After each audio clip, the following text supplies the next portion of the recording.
Hello student. अब हम discuss करने जा रहे हैं मॉनेटरी स्टैंडर्ड्स को। तो यहाँ पे हम टाइप्स ऑफ मॉनेटरी स्टैंडर्ड्स को भी समझेंगे, जहाँ पे हम मेटालिक स्टैंडर्ड क्या होते हैं, पेपर करेंसी स्टैंडर्ड क्या होते हैं, मोनोमेटलिज्म, बायोमेटलिज्म, वो सारी चीज़ें यहाँ पे समझेंगे। तो चलिए शुरू करते हैं। सबसे पहले बात करते हैं मॉनेटरी स्टैंडर्ड्स की। देखिए, जो मॉनेटरी स्टैंडर्ड का टर्म्स है, बेसिकली इसका क्या मतलब हुआ? इसका मतलब होता है कि आपकी कंट्री में क्या मॉनेटरी सिस्टम है, जो आपकी कंट्री में जो लीगल टेंडर मनी है ना, वो बेसिकली कौन सी मनी है, किस तरह की मनी है ना। लीगल टेंडर की अगर बात करें तो लीगल टेंडर का मतलब होता है कि किसी भी कंट्री की जो नेशनल या जियोग्राफिकल जो बाउंड्रीज होती है, उसके अंदर जो भी करेंसी सर्कुलेशन में होती है, जो गवर्नमेंट उसको परमिट करती है कि ये currency he medium of exchange होगा, तो वो लीगल टेंडर बन जाती है। मतलब आपकी कंट्री में जो सर्कुलेशन के लिए लीगली वैलिड है, जो मानी जा रही है, जो ऑथराइज की गई है, वो करेंसी क्या कहलाती है? लीगल टेंडर कहलाती है ना। आप अपनी कंट्री में, इंडिया में, यूएस की करेंसी ले आके, डॉलर ले आके किसी भी शॉप पे जाके कुछ परचेज करना चाहेंगे तो इज इट पॉसिबल?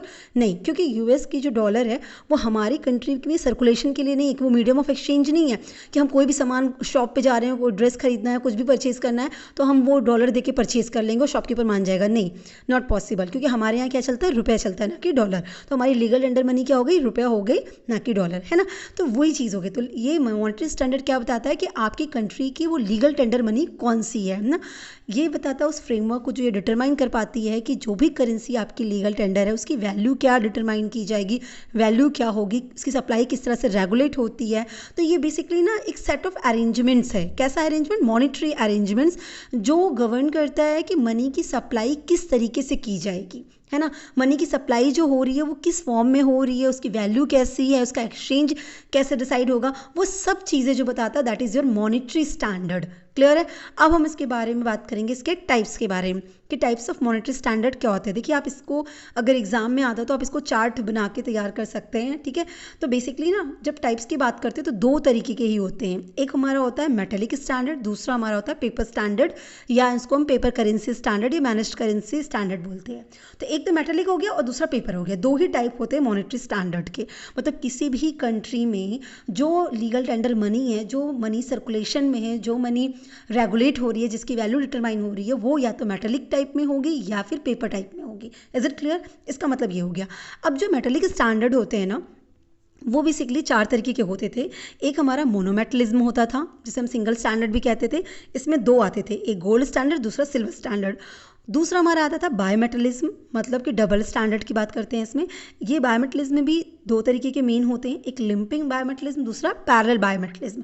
फ्री बायोमेटलिज्म भी होता है, तो जो फ्री बायोमेटलिज्म है वही बायोमेटलिज्म है, तो उसको अलग से कहने की जरूरत नहीं होती। बायोमेटलिज्म के दो ही टाइप होते हैं, लिंपिंग एंड पैरेलल बायोमेटलिज्म। फिर हमारा आता है तीसरा मल्टीमेटलिज्म, और चौथा आता है हमारा सिमेटलिज्म, ठीक है। ये मेटेलिक स्टैंडर्ड्स के चार टाइप हो गए, ठीक है। ये जो दौर आएगा मेटेलिक का, जो टाइम फ्रेज रहा होगा, तो या तो वहाँ पे मोनोमेटलिज्म का मॉनेटरी स्टैंडर्ड होगा, या बायोमेटलिज्म का होगा, या मल्टीमेटलिज्म का होगा, या सिमेटलिज्म का होगा। फिर दूसरा आता है पेपर करेंसी स्टैंडर्ड या मैनेज्ड करेंसी स्टैंडर्ड। जैसे मैंने कहा, या तो मेटेलिक या तो पेपर। तो पेपर में भी हमारे कैसे आते हैं? एक हमारा आता है रिप्रेजेंटेटिव पेपर करेंसी स्टैंडर्ड, फिर हमारा आता है convertible paper currency standard, inconvertible paper currency standard, और लास्ट हमारा आता है फिट मनी, है ना। तो ये चार हमारे पेपर के टाइप्स भी हो गए। इसको आप पेपर के टाइप्स भी कहते हैं। जहाँ पे आप क्लासिफिकेशन ऑफ मनी या फॉर्म्स ऑफ मनी पढ़े होंगे, वहाँ पे भी आप टाइप्स ऑफ मनी में पेपर मनी का ये पढ़े होंगे आप, मतलब इसका टाइप्स पढ़ा होगा पेपर करेंसी का। Is it clear? सो हम यहाँ पे फिर भी सब चीज़ों को समझेंगे इन डिटेल। सबसे पहले बात करेंगे किसकी? मेटेलिक स्टैंडर्ड की। तो देखिए, मेटेलिक स्टैंडर्ड का जो टर्म है, इसका मतलब क्या हुआ? इसका मतलब होता है कि जो मीडियम ऑफ एक्सचेंज है आपकी कंट्री का, वो क्या होगा? एक मेटल होगा। जो स्टैंडर्ड कॉइन होगा, जो स्टैंडर्ड मनी होगी, वो कौन सी होगी? वो आपकी किसी एक मेटल की बनी होगी, ठीक है, किसी मेटल की बनी होगी। जैसे अभी आप देखिए, अभी जो करेंसी सर्कुलेशन में वो किसकी बनी हुई है? वो पेपर की बनी है। और मेटेलिक स्टैंडर्ड क्या कहता है कि जो भी करेंसी सर्कुलेशन में रही होगी, वो करेंसी कौन सी रही होगी? किसी मेटल की बनी होगी, ठीक है। तो मेटेलिक स्टैंडर्ड के टाइम में जो मॉनेटरी यूनिट्स होती थी, मतलब जो मीडियम ऑफ एक्सचेंज होती थी, जो स्टैंडर्ड कॉइन होती थी, है ना, स्टैंडर्ड कॉइन होती थी, वो क्या होती थी? वो किसी न किसी मेटल की होती थी, या तो वो गोल्ड होता था या तो वो सिल्वर होता था। आप बहुत पहले अपने दादा नानी से पूछेंगे तो वो बताएंगे कि हमारे से भी पहले टाइम पे सिल्वर के कॉइन्स चला करते थे। हमारे इंडिया में तो सिल्वर के कॉइन्स चलते थे, है ना, ब्रिटेन में चलते थे, तो ये बहुत नॉर्मल फॉर्म है ना। तो गोल्ड एंड सिल्वर का, तो उसको कहते थे मेटेलिक एरा। तो वहाँ पे जो कॉइन्स था, जिसके थ्रू मीडियम ऑफ एक्सचेंज होता था, वो सब किससे था? मेटल से था। तो अब मेटेलिक स्टैंडर्ड में भी एक आता था मोनोमेटलिज्म का टाइम। ये बेसिकली वो मॉनेटरी सिस्टम को डिनोट करता है जहाँ पे क्या हो जाता था कि जो मॉनेटरी यूनिट्स होती थी, है ना, वो कैसी होती थी, किसी एक मेटल की बनी होती थी। मोनोमेटलिज्म है ना, मोनो मतलब क्या होता था कि मोनो मतलब होता था वन। तो वन का मतलब क्या हो गया कि किसी एक मेटल से बनी हुई वो आपकी स्टैंडर्ड कॉइन होगी, ठीक है। अब वो एक मेटल कुछ भी हो सकता है, या तो वो गोल्ड हो सकता है या तो सिल्वर। तो इसीलिए इसके दो टाइप आए, एक सिल्वर स्टैंडर्ड है, दूसरा गोल्ड स्टैंडर्ड। सिल्वर स्टैंडर्ड क्या कहता था कि जो स्टैंडर्ड कॉइन्स होगी वो किस किस मेटल की बनी होगी, वो सिल्वर की बनी होगी। तो जो सिल्वर की बनी भी होगी तो वो ऑलरेडी पहले से प्री डिटरमाइंड होगा कि कितने वेट की होगी, क्या उसकी फिटनेस होगी, पूरा वो कॉइन का सब स्ट्रक्चर ऑलरेडी डिसाइडेड होगा। मतलब ऐसे नहीं कि जो सिल्वर कॉइन्स आपकी कंट्री में सर्कुलेट हुई, इकोनॉमी में जो सर्कुलेट हुई है जो कॉइन, कोई 2 ग्राम की है, कोई 5 ग्राम, कोई 10 ग्राम की, कोई 25 ग्राम की, ऐसे नहीं होगा। एक स्टैंडर्ड वेट होगा, स्टैंडर्ड उसकी फिटनेस होगी, कितना मोटा कितना ऐसे कैसे होनी चाहिए, वो सब चीज़ें ऑलरेडी फिक्स्ड होंगी। उसी वेट की, उसी फिटनेस की ही सिल्वर कॉइन सर्कुलेशन में होगी। Is it clear? ये कैसे होती थी? ये अनलिमिटेड लीगल टेंडर होती थी।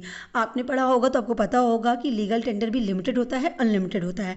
अनलिमिटेड लीगल टेंडर मतलब इसको एक्सेप्ट करने के लिए कोई लिमिटेशन नहीं थी, ठीक है, कि आप सिल्वर कॉइन अगर मार्केट में सर्कुलेशन है तो सिर्फ आप 2000 तक के कॉइन्स ही एक्सेप्ट कर सकते हैं, उसके बाद नहीं एक्सेप्ट कर सकते, ऐसा कोई रेस्ट्रिक्शन नहीं होती थी। इसीलिए अनलिमिटेड लीगल टेंडर थी, कोई रेस्ट्रिक्शन के नहीं थी, जितना चाहे उतना उसको एक्सेप्ट कर सकते थे, है ना। इसी तरह से और इंपोर्ट पे भी कोई रिस्ट्रिक्शन नहीं थी। ये सिल्वर स्टैंडर्ड का हो गया।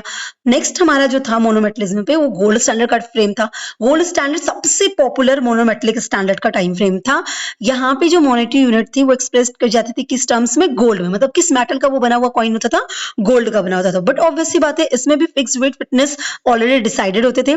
यहाँ के अगर फीचर्स की बात करूँ ना, तो ये कैसे होते थे? गोल्ड में कन्वर्टेड होते थे, या तो वो खुद ही एज ए एक्ट करते थे मनी, मतलब खुद ही वो गोल्ड ही कॉइन जो होते थे वही सर्कुलेशन में होते थे, या तो कुछ और सर्कुलेशन में था जो बैकअप होता था किससे? गोल्ड से होता था। जो एक्सचेंज रेट रहता था, अगर वो बैकअप रहता था तो एक्सचेंज रेट भी कैसा रहता था? स्टेबल रहता था। तो गोल्ड स्टैंडर्ड में मैं आपको बता दूं, इसके टाइप्स ऑफ गोल्ड स्टैंडर्ड है, मतलब कई तरह के गोल्ड स्टैंडर्ड्स थे। फ्रेम आया है पूरा गोल्ड स्टैंडर्ड का, तो 5 मेन है, ठीक है। वो भी मैं आपको बता देती हूँ, लेकिन उसको डिटेल डिस्कस करना चाहिए क्योंकि एग्जाम में किसी भी एक टॉपिक से एग्जाम में क्वेश्चन पूछ ले जाते हैं, या सीधा सीधा टाइप्स ऑफ गोल्ड स्टैंडर्ड पूछ लिया जाता है, या किसी एक स्टैंडर्ड को एक्सप्लेन करने के लिए एडवांटेज डिसएडवांटेज मांग लिया जाता है। सो इसीलिए आपको टाइप्स पढ़ना चाहिए, पर उसको हम इन डिटेल आगे बाद में डिस्कस करेंगे, लेटर ऑन डिस्कस करेंगे। So types of gold standard क्या थे? एक गोल्ड करेंसी स्टैंडर्ड, एक गोल्ड बुलियन स्टैंडर्ड, फिर gold exchange, then gold reserve and then gold parity. याद रखिएगा ये इसी सीक्वेंस में होनी चाहिए क्योंकि एक फ्रेम है, टाइम सिचुएशन है, तो एक के बाद एक चीजें आई। करेंसी थी, करेंसी के बाद बुलियन आया, बुलियन के बाद एक्सचेंज आया, एक्सचेंज के बाद रिजर्व आया और रिजर्व के बाद पैरिटी आया है, ठीक है। तो ये 5 गोल्ड स्टैंडर्ड्स के टाइप्स थे, इनको हम बाद में डिस्कस करेंगे। तो यहां तक हो गया हमारा मेटेलिक स्टैंडर्ड में मोनोमेटलिज्म का टाइम फ्रेम, ठीक है। मोनोमेटलिज्म में गोल्ड या सिल्वर का काम हो गया। फिर दूसरा हमारा आता था मेटेलिक में ही बायमेटलिज्म आता था। बायमेटलिज्म का क्या मतलब? बाय मतलब टू, है ना। सो यहाँ पे क्या होता था कि जो भी हमारी स्टैंडर्ड मनी थी ना, वो गोल्ड भी अडॉप्टेड थी और सिल्वर भी अडॉप्टेड थी। मतलब गोल्ड की कॉइन भी सर्कुलेशन में थे और सिल्वर की कॉइन भी सर्कुलेशन में थे। दोनों ही लीगल टेंडर थे, ठीक है। मतलब दोनों को एक्सेप्टेंस मिली हुई थी और दोनों ही अनलिमिटेड लीगल टेंडर थे। ऐसा नहीं कि किसी एक के लिए रेस्ट्रिक्शन थी कि ये वाले जो कॉइन से इतना ही एक्सेप्ट किए जा सकते, नहीं नहीं, दोनों ही गोल्ड और सिल्वर के दोनों ही मार्केट में सर्कुलेट हो रहे थे और दोनों ही अनलिमिटेड लीगल टेंडर थे। दोनों को एक्सेप्ट करने के लिए कोई रेस्ट्रिक्शंस नहीं थी। क्लियर है। लेकिन इनका ये था कि अगर एक्सचेंज करना हो तो उसका एक रेशियो जो था वो ऑलरेडी वहां की जो इशुइंग अथॉरिटी थी, मतलब गवर्नमेंट या जो भी बैंक रही होगी, वो क्या करती थी? फिक्स करके रखती थी। तो फिक्स एक्सचेंज रेशियो रहता था गोल्ड एंड सिल्वर का। अब उसमें क्या होता है हमारा, एक आता है लिंपिंग बायोमेटलिज्म, एक आता है पैरेलल बायोमेटलिज्म। तो बायोमेटलिज्म के भी 2 टाइप है। अब अगर लिंपिंग बायोमेटलिज्म की बात करते हैं तो इसका मतलब क्या हो गया कि जो गोल्ड और सिल्वर के कॉइन्स थे ना, दोनों ही अनलिमिटेड लीगल टेंडर थे, दोनों ही सर्कुलेशन में थे। लेकिन वहां पे क्या हो जाता था, किसी एक कॉइन की सर्कुलेशन पे रिस्ट्रिक्शंस थी और एक कॉइन फ्रीली ट्रेड हो सकते थे। Is it clear? तो जनरली क्या होता था, जो गोल्ड होता था उसको फ्रीली कॉइन, मतलब फ्रीली उसको सेटल होने के लिए फ्रीली सर्कुलेशन की बात होती थी, लेकिन जो अदर कॉइन था उसकी कॉइनेज जो थी वो लिमिटेड थी, उसको आप ऐसे जाके एक्सचेंज नहीं कर सकते थे, है ना। लेकिन जो एक्सचेंज का रेशियो था वो स्टिल क्या करता था, दोनों के बीच में एग्जिस्ट करता था और फिक्स था गवर्नमेंट के थ्रू। Is it clear? तो ये लिंपिंग बायोमेटलिज्म हो गया। कहने का मतलब गोल्ड और सिल्वर दोनों चलेंगे, क्लियर है, लेकिन किसी एक कॉइन को फ्रीली ट्रेडिंग अवेलेबल थी, है ना, और एक के लिए लिमिटेड कॉइनेज था, लिमिटेड था। आप उस एक जनरली गोल्ड के लिए होता था और लिमिटेड जो रिस्ट्रिक्शन लगाई गई थी वो सिल्वर के लिए लगाई गई थी। तो इससे हो क्या जाता था कि एक कॉइन आपकी स्टैंडर्ड बन जाती थी और दूसरी एज अ सब्सिडरी एक्ट करती थी। आपको याद होगा मेटेलिक में आपने पढ़ा होगा स्टैंडर्ड, टोकन, सब्सिडी, 3 तरीके के मेटल्स आते थे। तो एक जो गोल्ड, जैसे गोल्ड सिल्वर दोनों ही सर्कुलेशन में, तो गोल्ड को मेन बना दिया जाता था स्टैंडर्ड, और जो सिल्वर रहती थी उसको क्या बना देता था, सब्सिडरी बना दिया जाता था कि वो इसकी हेल्पिंग हैंड है। Is it clear? तो इस तरीके से दोनों ही कॉइन मार्केट में सर्कुलेट हो रही थी। जैसे अभी आप समझिए कि पेपर एज अ स्टैंडर्ड हो गई और जो आपके कॉइन्स होते हैं, सिक्के जो हो गए, वो आपकी सब्सिडरी हो गई, हेल्पिंग हैंड है वो, है ना। किसी को 52 रुपीज देने, तो 50 के तो आप पेपर दे सकते हैं, पर 2 रुपीज के लिए आपको कोई हेल्पिंग हैंड चाहिए ना, तो 2 रुपीज के आपने कॉइन्स उठा के दे दिए, तो सब्सिडरी हो गई। सो यही चीज वहां पे बताई जा रही है कि एक्सचेंज अगेन लिमिटेड था, उसका रिस्ट्रिक्शंस था, एक्सचेंज रेशियो एग्जिस्ट करता था, वो भी फिक्स था गवर्नमेंट के थ्रू, लेकिन कॉइनेज के लिए रेस्ट्रिक्शंस थी एक मेटल की। तो एक स्टैंडर्ड की तरह बिहेव करता था, एक सब्सिडरी की तरह बिहेव करता था। यहाँ तो बात क्लियर हो गई। अब दूसरा आता था पैरेलल बायोमेटलिज्म। इसमें ना बायोमेटलिज्म के सारे कैरेक्टरिस्टिक्स थे, ठीक है, जो अभी आप जब अभी तक आपने जो भी देखे वो सब चीज था। मतलब यहाँ पे भी क्या था कि दोनों करेंसी सर्कुलेशन में रहती थी, मतलब दोनों मेटल के, एक स्टैंडर्ड की तरह बिहेव करता था, दूसरा सब्सिडरी की तरह बिहेव करता था, एक रेस्ट्रिक्शन थी, एक की नहीं रेस्ट्रिक्शन थी, सब कुछ था। लेकिन बस एक चीज का डिफरेंस था, वो डिफरेंस क्या था कि यहाँ पे जो एक्सचेंज रेट था गोल्ड और सिल्वर कॉइन्स के बीच में, वो गवर्नमेंट डिसाइड नहीं करती थी, वो मार्केट फोर्स डिसाइड करती थी। मतलब अगर, और डिमांड सप्लाई का केस आप समझते हैं, अगर जिस चीज की भी डिमांड ज्यादा हो जाएगी उसकी वैल्यू बढ़ जाएगी, और जिस चीज की डिमांड कम रहेगी उस चीज की वैल्यू डिक्रीज कर जाएगी। तो वैसा ही एक्सचेंज रेट मार्केट फोर्स के थ्रू डिसाइड किया जाता था कि गोल्ड और सिल्वर दोनों ही सर्कुलेशन में, पर अगर गोल्ड की सर्कुलेशन ज्यादा है और सिल्वर मार्केट में कम हो रहे हैं तो सिल्वर की डिमांड बढ़ जाएगी। तो एक्सचेंज रेशियो कैसा हो जाता कि आपको 5 गोल्ड दीजिए उसके बदले 1 सिल्वर मिलेगा, है ना। तो मार्केट फोर्स ने ऐसा डिसाइड कर दिया। अदरवाइज गवर्नमेंट डिसाइड करती तो इट मे बी पॉसिबल कि आप 5 सिल्वर दीजिए और 1 गोल्ड मिलेगा, है ना। आप अभी के सिनेरियो में देखिए तो आपको समझ में आएगा कि भाई गोल्ड ज्यादा प्रीशियस है कंपैरेटिवली सिल्वर के, तो सिल्वर को ज्यादा देने के बाद हमें थोड़ा सा गोल्ड मिलेगा। लेकिन वहां पे क्या जो पैरेलल बायोमेटलिज्म वो क्या कहता था, वो कहता था कि भाई ये जो रेशियो है ना वो मार्केट डिसाइड करेगी। तो अगर मार्केट में गोल्ड की ज्यादा सर्कुलेशन है तो इट मे बी पॉसिबल कि ज्यादा गोल्ड के बदले कम सिल्वर मिलेगा। सो एक्सचेंज रेशियो डिसाइड करने वाली मार्केट फोर्स थी। वो मार्केट फोर्स किस पे बेस्ड होती है, डिमांड एंड सप्लाई पे। यहाँ तो बात क्लियर हो गई। अब बायोमेटलिज्म खत्म हुआ, फिर हमारा एक है मल्टीमेटलिज्म। मल्टीमेटलिज्म बेसिकली ना बायोमेटलिज्म का एक्सटेंशन है, जहां पे क्या करते थे, 2 से ज्यादा मेटल्स को यूज किया जाता था, और 2 से ज्यादा मेटल्स जो थे वो as a standard money act करते थे, मतलब वो सर्कुलेशन में थे, मीडियम ऑफ एक्सचेंज थे इकोनॉमी में। क्लियर है? हर एक मेटल का अपना खुद का एक फिक्स एक्सचेंज रेशियो रहता था दूसरे मेटल के साथ। मतलब अगर मान लीजिए कि सिल्वर, गोल्ड, कॉपर, प्लैटिनम, इस तरह कुछ भी मान लीजिए, मतलब सिल्वर, गोल्ड और प्लैटिनम 3 मेटल चल रहे थे, तो तीनों का एक्सचेंज रेशियो फिक्स था कि कितना प्लैटिनम के बदले सिल्वर कितना मिलेगा, कितने प्लैटिनम के बदले गोल्ड कितना मिलेगा, या इतने गोल्ड के बदले इतना प्लैटिनम, इतने गोल्ड के बदले इतना सिल्वर। तो सभी के बीच में एक्सचेंज रेशियो कैसा था, फिक्स था।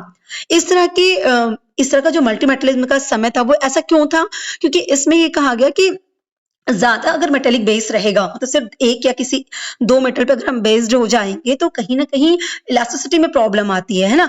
और अगर हमारे पास मेटल बेस ज्यादा रहेगा कि ये मेटल, ये मेटल, ये मेटल, सभी मेटल से हम अपना स्टैंडर्ड कॉइन मान सकते हैं, तो जो भी हमारे पास अवेलेबिलिटी होगी उसको हम इशू कर देंगे। तो ये इलास्टिसिटी के पर्पज से मल्टीमेटलिज्म में सही चीज जा रही थी, है ना। अच्छा, एक चीज और बता दूं, इन सब में ग्रेसम लॉ थे।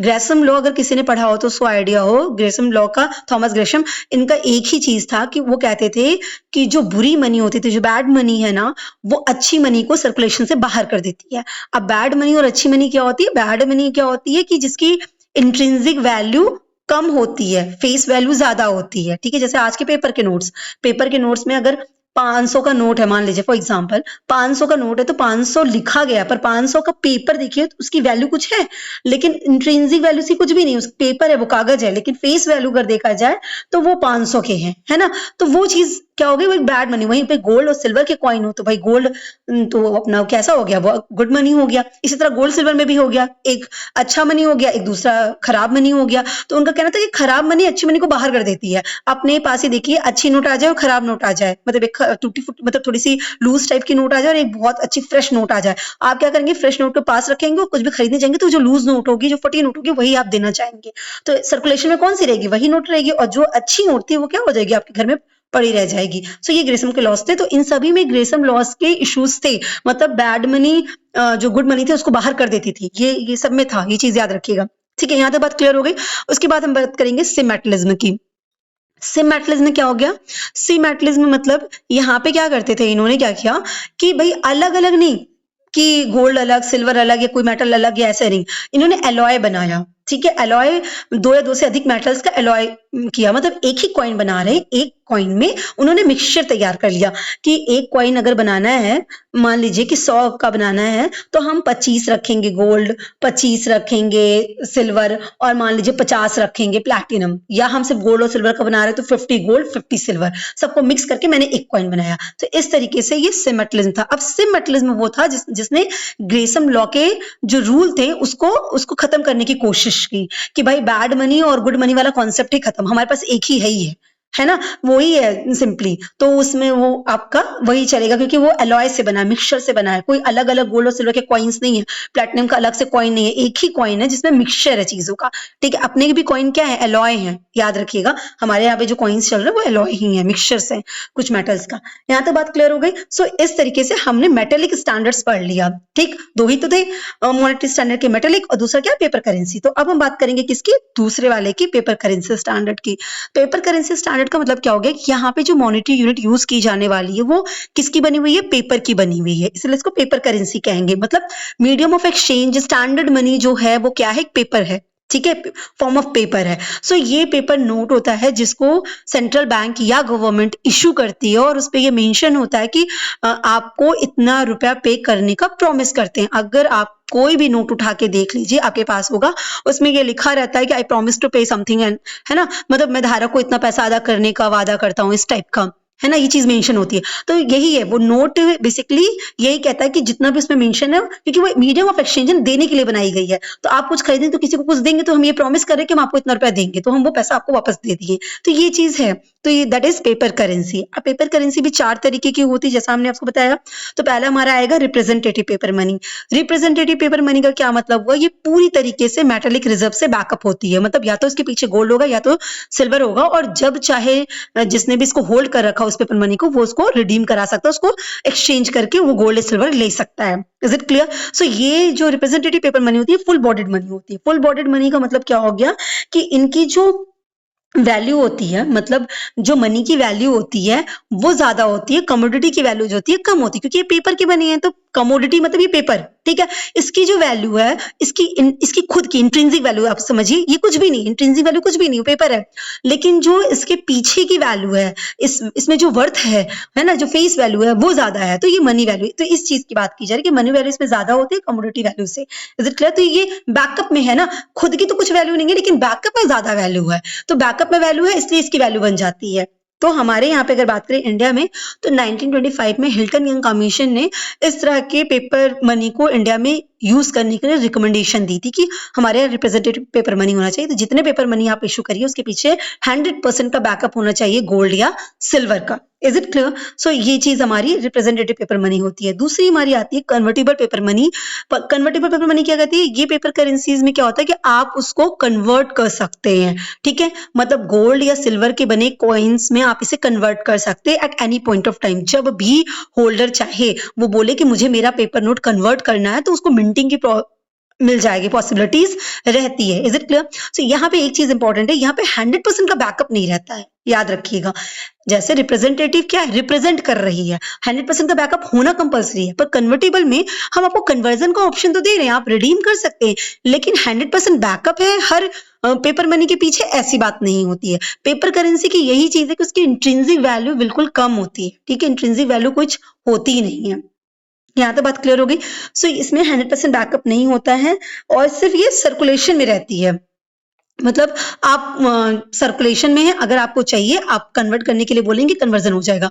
अब बात ये उठती है कि 100% बैकअप नहीं है, फिर भी कन्वर्जन 100% कन्वर्टेबिलिटी की बात कैसे कर लेते हैं कि आपको कन्वर्ट करना है तो हम आपको परमिशन देते हैं कि कोई भी जब भी चाहे इस पेपर को कन्वर्ट कर सकता है स्टैंडर्ड कॉइन्स में। ऐसा क्यों? क्योंकि ये मानते हैं कि भले बैकअप 100% नहीं है तो क्या सब साथ में इसको एक्सचेंज करने आएंगे, ऐसा भी पॉसिबल नहीं है, इसीलिए कन्वर्टेबिलिटी के लिए पूरी तरीके से ऑप्शन दे देते हैं कि जिसको कन्वर्ट कराना है आप आके कन्वर्ट करा सकते हैं।